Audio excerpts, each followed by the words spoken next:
The 90s are considered by many to be the golden age of fighting games. After the era-defining release of Street Fighter II in 1991, it seemed like every game developer wanted to throw their hat in the boxing ring. Some of the most iconic titles in the genre were developed during this period. It was amidst this flurry of hype for fighting games that Japanese company Data East decided to take a risk on a hybrid sports game that integrated elements from fighting games.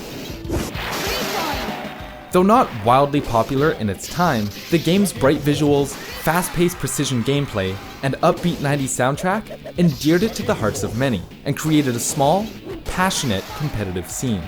A scene so dedicated that decades after the game's launch, it saw a re-release onto modern consoles, the introduction of an esports league, as well as the development of a sequel. This is Windjammers.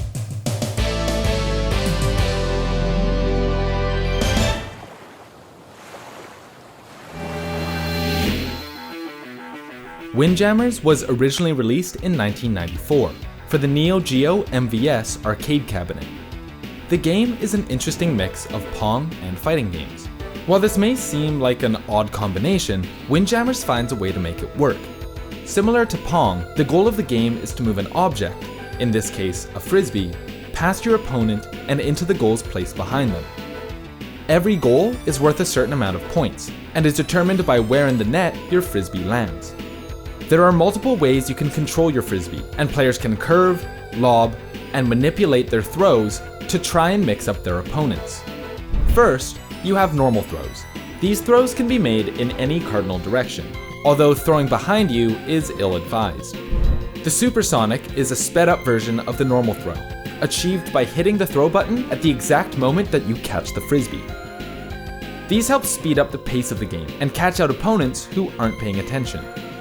Utilizing a quarter circle motion before you throw will give you a curve shot, which arcs in the air at deceptive angles.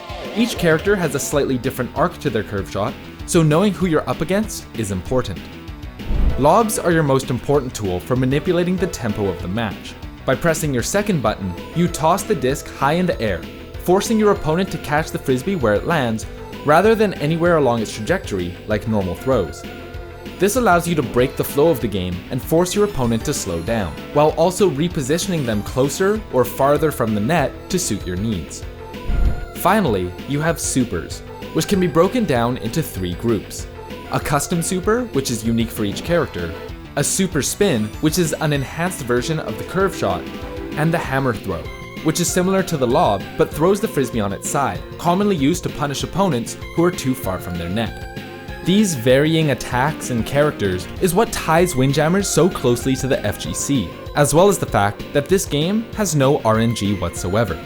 The angle trajectory of the frisbee is completely determined by the position and angle of the thrower, down to the very pixel. This, more than anything, keeps Windjammers fair, and is part of what makes it such an excellent competitive game. In the early days of the internet, it was more common to see Windjammers played at home on an emulator rather than seeing it in an arcade.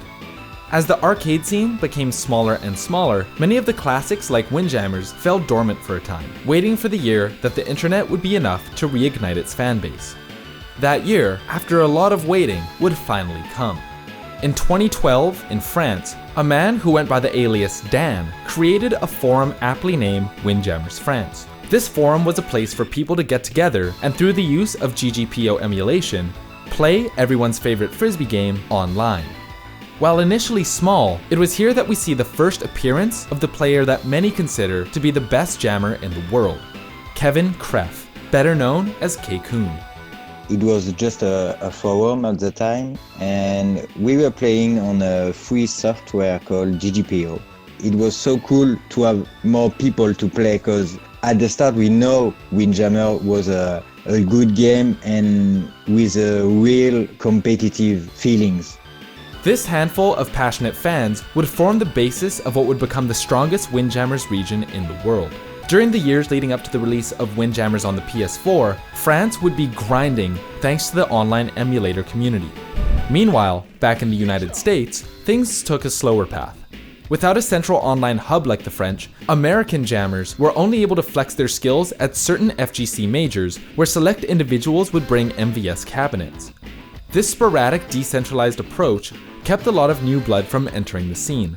While these small, side tournaments certainly fostered interest, the game as a whole didn't see too much progress. Despite the scene's obvious love for the game, Windjammers would remain, at best, a novel amusement between rounds of mainstream tournaments. That is, until the scene received an injection of star power. Austin Creed, better known as the WWE superstar Xavier Woods, two-time tag team champion and host of the Up Up Down Down YouTube channel, happened to be a big fan of Windjammers and made it his personal mission to bring new people into the fold. In the spirit of this, Creed created an impromptu Windjammers tournament at EVO 2018, setting up his own computer with an emulator and putting up a $300 pot with open entry for anyone at the event. I want to say it was the following year I was at EVO. Windjammers wasn't there and I was upset.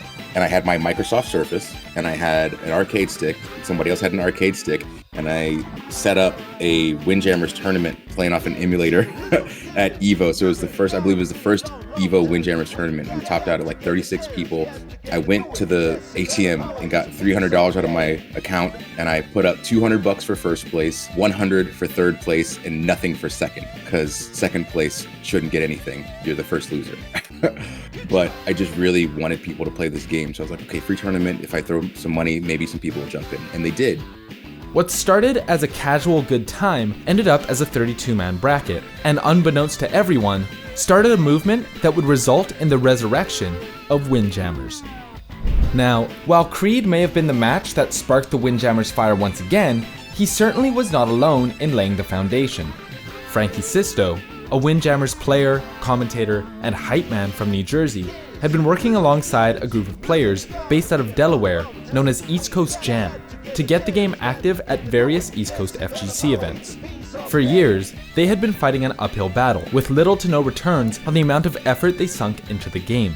But after the announcement of the PS4 port, as well as the attention brought by the impromptu EVO tournament, they knew it was their time to strike. That's when we kind of started coming out of the woodworks. I had a 3-point plan. One was consolidate our base, the people that already played the game, get them together, make sure they were all talking to each other so we could better coordinate events and get people out to those events. And step 2 of this 3-point plan was expand, grow the scene, introduce more people to the game, have them play if they like the game, nurture the talent, hope they stick around, and, you know, we all level up together. I believe in a saying I heard on the TV show The Orville. We all do better when we all do better, right? So, and then after we expand, the third point was sustain. Sustain that growth as much as possible, and we have a healthy competitive scene. In the month of the game's launch, Sisto and the others fought to have Windjammers included in the Philadelphia monthly tournament, Broad Street Battle, hoping to get off to a good start in its second life. I want people to know that we're jamming all over the world, baby. Philadelphia is here and we mean business. This modest beginning helped pave the way for the new generation of jammers, and brought in new blood from other games just in time for the announcement that would change everything. In December of 2017, a full 23 years after the game's original launch, .emu, the company behind the re-release, announced the introduction of the Flying Power League, an official esports league with pot bonuses totaling $10,000. And to the great pleasure of everyone at East Coast Jam, the first major of the series would be held in their own backyard at NEC 18. But as excited as they were, with higher stakes comes higher competition. And for the last 5 years, the group of players in France had been leveling up, as if they knew this day would come. One of the reasons why NEC and Frosty Faustings was such a big deal at the time was because it was the first time that a French player flew to the United States to play in a tournament. Keikoun flew over, and he was, Keikoun is the trash dog champ of France, they'll tell you, right? Despite their grit and determination, the American players stood little chance against the powerhouse region from across the Atlantic. And Keikoun would see victories at both NEC and Frosty Faustings a month later. But these weren't just victories. K-Kun took every competitor to school, flexing on them both in-game and in real life.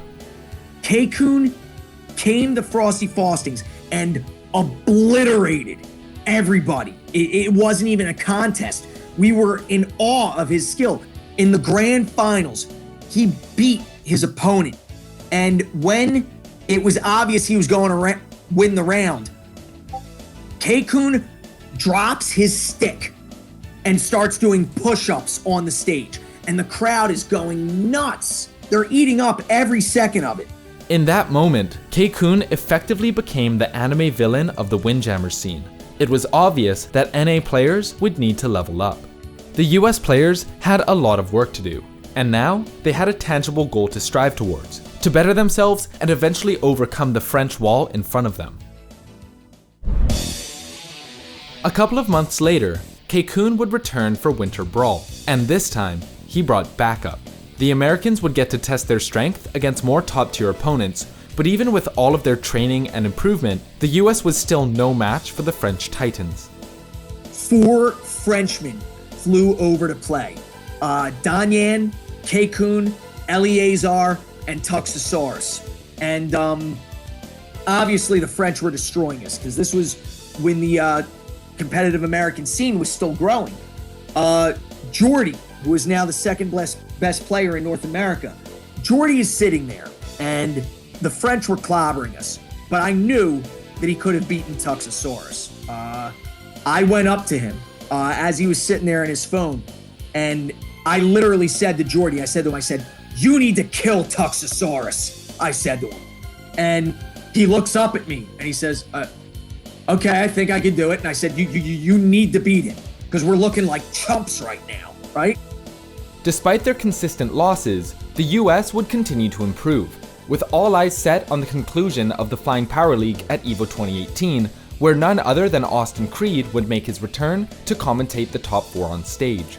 With the tournament capping out at the maximum 256 entrants, this was one of the largest tournaments Windjammers had ever seen. By the time the tournament had been whittled down to the final 4, many had suspected that once again, there would only be 4 French players left. But despite the odds, as top 4 started, there was one American representative left, one man who had made the climb to stand shoulder to shoulder with the big dogs. And his name was Santa with Muscles. Alas, this is where the dream died for the Americans, as Santa was knocked out in the first game of top 4. France is the #1 country. Yep. They are the country to fear at this game. Yo, come on, USA, we gotta do something. It looked like Windjammers, after having its moment in the spotlight, may finally be ready to rest. But then, on October 18th, 2018, .emu revealed that they weren't quite ready to put down the Frisbee.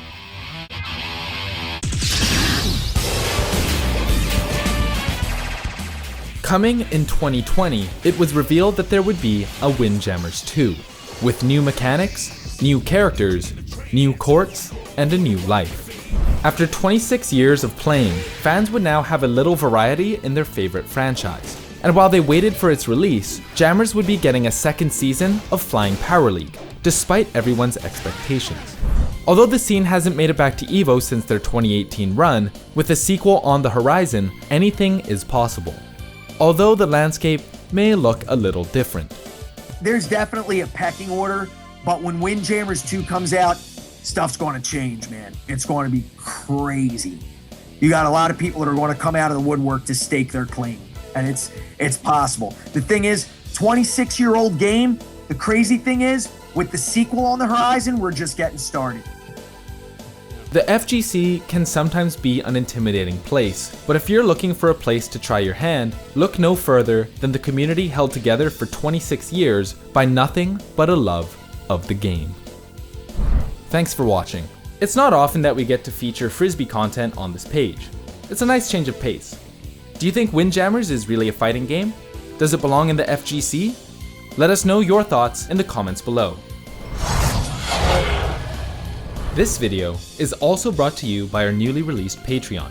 Massive thank you to everyone on this list, and shout out to Arknox, Sammy, Shampoo, and Nathan for being Platinum supporters, and a special shout out to Rafi for being our Diamond supporter. We appreciate the support, and hope you guys enjoyed this video. If you also want to support our channel and unlock perks, check out the Patreon link in the description below, or become a member of our Discord community. If you want to help us out in a different way, leaving a like, subscribing, and hitting the bell to stay up to date is also appreciated. My name is Jonah. Thanks for watching.